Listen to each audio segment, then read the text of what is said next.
বন্ধুরা, market continuously ধীরে ধীরে বুল ট্রেন্ডের দিকে যাওয়া স্টার্ট করছে।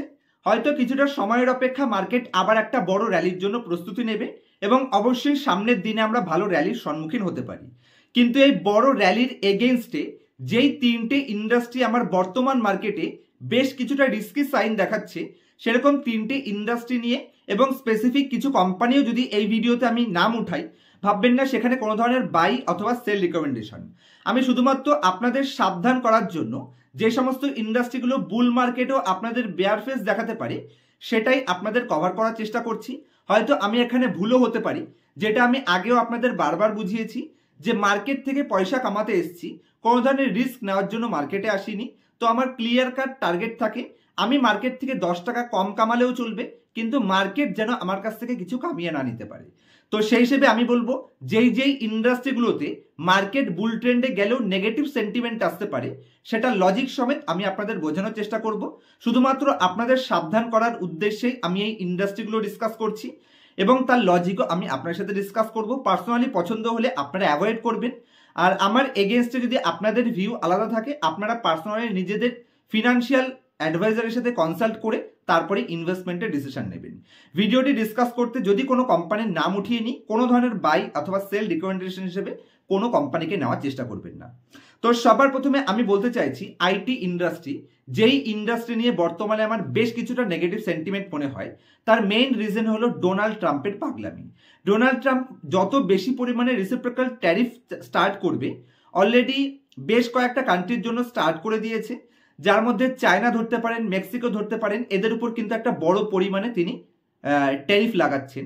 আর এই ট্যারিফের এগেনস্টে ইউএস মার্কেট লং রানে অবশ্যই বেটার করবে, কিন্তু মার্কেট সবসময় শর্ট টার্ম ওরিয়েন্টেড ডিসিশন নিতে পছন্দ করে। শর্ট টার্ম রিয়াকশনকেই মার্কেট মেইনলি কনসিডার করে। তো সেই হিসেবে শর্ট টার্মে নেক্সট 1 থেকে 2 বছরে ইউএস মার্কেটে বেশ কিছুটা ইনফ্লেশন হাইকের চান্স রয়েছে। আর ইনফ্লেশন যদি ইনক্রিজ হয় তাহলে ক্যাপেক্স সাইকেলে বাধা আসবে, আর যে কারণে ইন্ডিয়ান আইটি ইন্ডাস্ট্রি এর নেগেটিভ সেন্টিমেন্টের মধ্যে পড়তে পারে। যে কারণে বর্তমানে আমি আমার পোর্টফোলিওর যত আইটি কোম্পানি ছিল সমস্ত কোম্পানিকে আমি এক্সিট করে দিয়েছি। আপনাদের যদি মনে হয় আমার এগেইনস্টে আপনাদের কোনো ভিউ রয়েছে, লজিক সমেত আমাকে কমেন্টস করার চেষ্টা করবেন, যাতে সকলের সে রিলেটেড হেল্প হয়। আমার কেন নেগেটিভ মনে হলো আমি সেটা আপনার সাথে কভার করে দিয়েছি। আমার পোর্টফোলিওতে এমফাসিস ছিল, এলটিআই, মাইন্ডট্রি ছিল, আরও বেশ কিছু আইটি কোম্পানি ছিল। ঝেড়ে পুছে আমি সমস্ত আইটি কোম্পানিকে সাফ করে দিয়েছি। আমি ব্যাংকিং ইন্ডাস্ট্রিতে বর্তমানে একটু হাই এক্সপোজারে রয়েছি, তার লজিক আমি কালকের ভিডিওতে আপনার সাথে দিয়ে দিয়েছিলাম। Next, railway industry. ইন্ডিয়ান রেলওয়েতে আমি মনে করছি এতদিন ভোটের জন্য বাজেটে সরকারের ফোকাস ছিল রেলওয়ে অথবা ইনফ্রাতে, আর এখান থেকে আমি মনে করছি রুরাল ফোকাসের উপর হয়তো সেন্ট্রাল গভর্নমেন্ট ফোকাস করবে। কারণ ইন্ডিয়ান গ্রোথ যদি করতে পারে তাহলে পরেই কিন্তু ভবিষ্যতে পজিটিভ সেন্টিমেন্ট রিকভারি করবে, তা না হলে কিন্তু ইন্ডিয়ান মার্কেটের জন্য বিপদ থাকলেও থাকতে পারে। আর যে কারণে আমি মনে করছি বর্তমানে ইনফ্রা এবং রেলওয়ে থেকে সেন্টিমেন্ট কিছুটা ডাইভার্ট হতে পারে এবং সেখান থেকে ডাইভার্ট হয়ে অন্য কোনো ইন্ডাস্ট্রিতে সেক্টর রোটেশনের চান্স নেবে।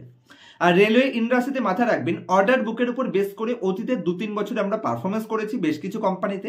যদিও আমার কাছে কোনো রেলওয়ে স্টক ছিল না, আমি বারবার আপনাদের টপ লেভেল থেকে সাবধান করেছি যে এই ক্যাপেক্স সাইকেল ইন্ডিয়ান রেলওয়ে ইন্ডাস্ট্রিতে লং টার্ম সাস্টেইন করবে না। কারণ সরকারের পক্ষ থেকেও এখানে মাথায় রাখবেন অত বেশি রেলওয়েতে খরচা হবে না, যার কারণে মাথায় রাখবেন রিপিটেডেড কাস্টমার কিন্তু কমে যাবে। এবং অবশ্যই রেলওয়েতে যে সমস্ত প্রোডাক্টগুলো আমরা কনজিউম করে থাকি সেই প্রত্যেকটা প্রোডাক্টে কিন্তু লং টার্ম রিপিটেশন থাকে, 5-7-10 বছরের নামে এক একটা প্রোডাক্ট পারচেস করছেন। তো সেই হিসেবে মাথায় রাখবেন রিপিটেডেড কাস্টমার না হওয়ার জন্য গ্রোথের ডিগ্রোথ হতে পারে, আর সেখানে কিন্তু ইন্ডাস্ট্রিতে নেগেটিভ ইম্প্যাক্ট আসতে পারে। নেক্সট 3 নম্বর, যদিও এখানে আমি একটু কন্ট্রা বেট নেওয়ার চেষ্টা করছি, হয়তো আমি ভুল হতে পারি, তবে আগের দুটো নিয়ে আমি কনফার্ম রয়েছি। সেটা হচ্ছে গোল্ড লোন কোম্পানিগুলো এবং তার সাথে গোল্ড বিজনেস রিলেটেড যে সমস্ত কোম্পানিগুলো আছে। তো এই সমস্ত কোম্পানিগুলো আমার বর্তমানে কিছুটা রিস্ক লাগছে। আমি লজিকটা আপনার সাথে কভার করছি না, আমি পার্সোনালি যারা গ্রুপে রয়েছেন তাদের সাথে কভার করব, কারণ এখানে হয়তো অনেকেই নেগেটিভ কমেন্টস করার চেষ্টা করবে। যেখানে পার্সোনালি গোল্ড এবং গোল্ড লোন বিজনেসটাকে আমি অ্যাভয়েড করতে চাইছি। আমি লজিকটা আপনার সাথে কভার করলাম না, তার কিছু স্পেসিফিক রিজন রয়েছে।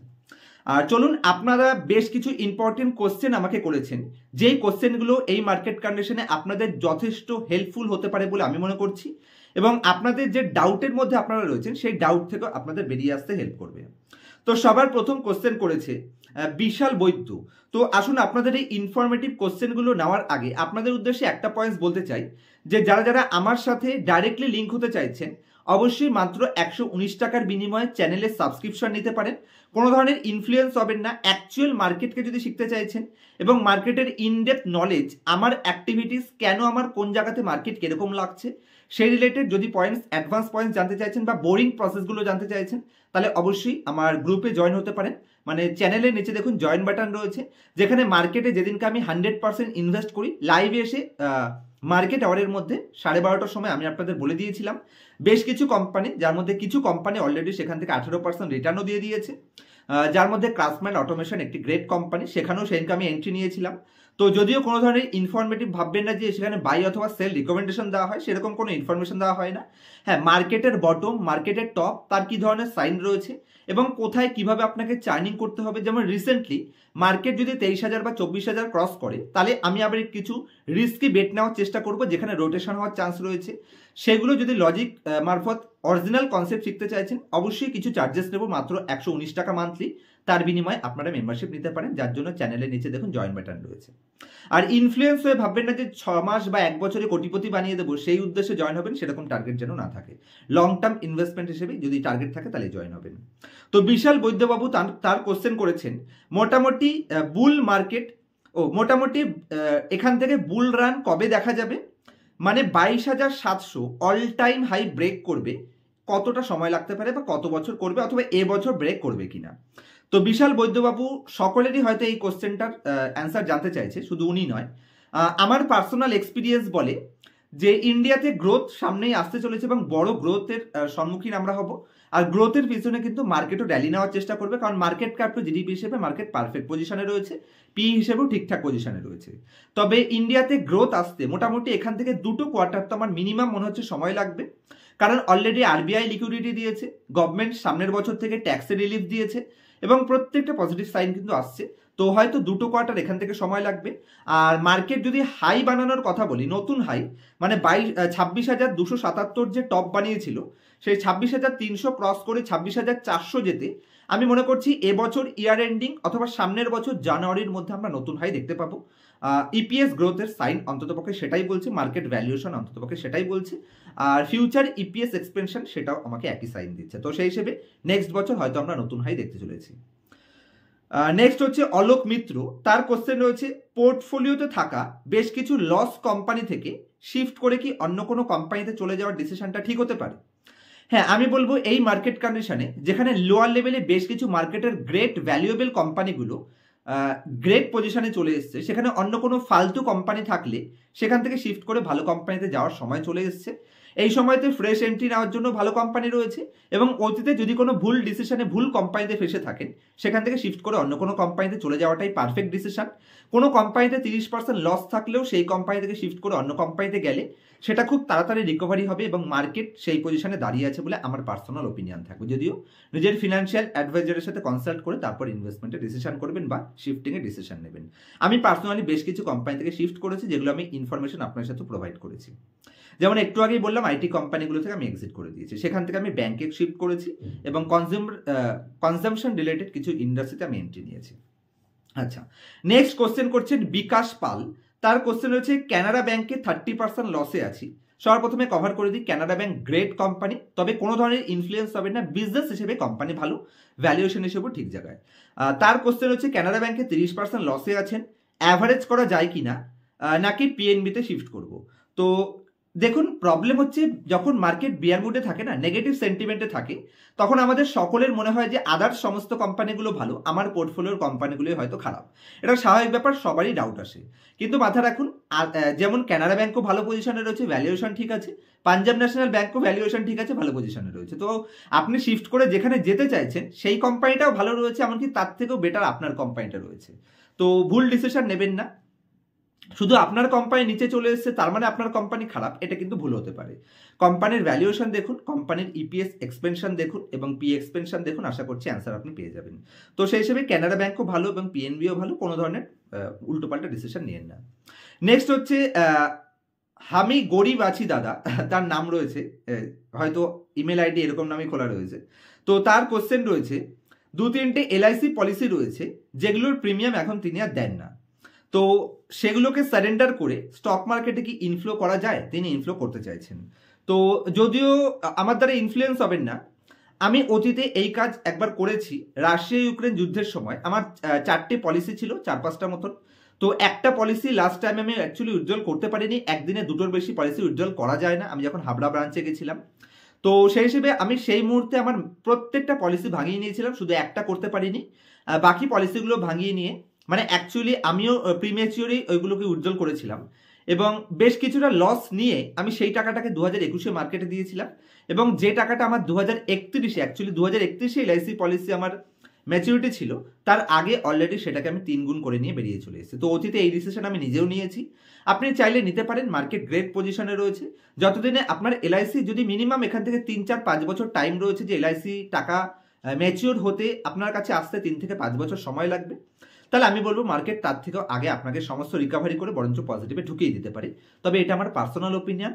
মার্কেট, মাথা রাখবেন, মার্কেট এমনই জিনিস যেখানে 1.5-2 বছর আপনাকে রিটার্ন নাও দিতে পারে, সেই হিসেবে প্রস্তুত থাকবেন। আবার মার্কেট এমন জিনিস যেখানে মার্কেট 1 মাসের মধ্যে আপনাকে 25-30% রিটার্ন দিতে পারে। তো বুঝে শুনে করবেন। যদি আপনার অতীতের এক্সপিরিয়েন্স থাকে, সঠিক কোম্পানিতে দিতে পারেন। পাছে আপনি এরকম করে ফেলবেন না আবার সেখান থেকে ক্যাপিটাল উঠিয়ে নিয়ে এসে এমন কোম্পানিতে ইনভেস্ট করলেন, দেখা গেল ভোডাফোন আইডিয়ার মতন কোম্পানিতে ইনভেস্ট করে দিলেন, তাহলে আপনার ডিসিশন ভুল হতে পারে। তবে এই মুহূর্তে আপনি ইটিএফে ইনভেস্ট করলেও আমি মনে করি নেক্সট 5 বছরে আপনার এলআইসি পলিসি থেকে বেটার পারফরমেন্স করার পজিশনে মার্কেট রয়েছে। আজকের মতো এই অবধি রাখবো। যদি আর কোনো কোশ্চেন আপনাদের কাছে থাকে অবশ্যই কোশ্চেন করবেন। আর যদি পার্সোনাল ক্লাসে স্টক মার্কেট শিখতে চাইছেন, ইনডেপথ অ্যানালাইসিস, স্ক্রিনের উপর মোবাইল নাম্বার দেখতে পাচ্ছেন, কিভাবে স্টক সিলেকশন করবেন যাতে অন্যের দ্বারা ইনফ্লুয়েন্স না হতে হয়, কোনো কোম্পানির ডেটা চুরি করছে কিনা কি করে বুঝতে পারবেন, কোনো কোম্পানিকে অ্যাডভান্স লেভেল ভ্যালুয়েশন কি করে বের করবেন। অনেকে আছেন যে কোম্পানি বুঝতেই পারে না, যে কোম্পানি উপর থেকে দেখে খারাপ মনে হলেও ভেতরে কোম্পানির মধ্যে বেশ কিছু ডেপথ লুকিয়ে থাকে, যে অ্যানালাইসিসগুলো 0 থেকে অ্যাডভান্স পার্সোনাল ক্লাসে আমি শিখিয়ে থাকি এবং লাইফ টাইম আমার স্টুডেন্টদের সাপোর্টের ব্যবস্থা রয়েছে। তো যদি ইনফ্লুয়েন্স না হয়ে লং টার্ম ইনভেস্টমেন্টের অপরচুনিটিকে গ্র্যাব করতে চাইছেন, তাহলে অবশ্যই পার্সোনাল ক্লাসে জয়েন হতে পারেন। স্ক্রিনের উপর মোবাইল নাম্বার দেখতে পাচ্ছেন, কন্ট্যাক্ট করতে পারেন। দেখা হবে নেক্সট ভিডিওতে কোনো ইনফরমেটিভ টপিকের সাথে। ততক্ষণ পর্যন্ত হ্যাপি ইনভেস্টিং, হ্যাপি ট্রেডিং।